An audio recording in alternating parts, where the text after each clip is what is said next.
ठीक है।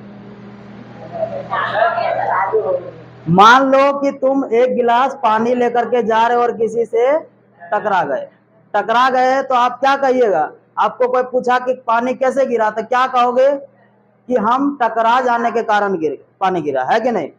एक्चुअल में वो क्या हुआ, उसके अंदर पानी था इसीलिए पानी गिर गया। अगर उसके अंदर दूध होता तो दूध गिरता, उसके अंदर दही होता दही गिरता। समझ में आ रही बात? हम ये समझाना चाह रहे हैं, समझिएगा गौर से, कि आपके अंदर जो चीज है वही निकलेगा, है कि नहीं?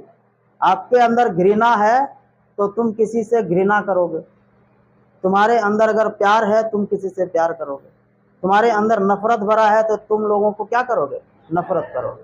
बस यही चीज है कि जो तुम्हारे अंदर है वही तुम लोगों को दे सकते हो।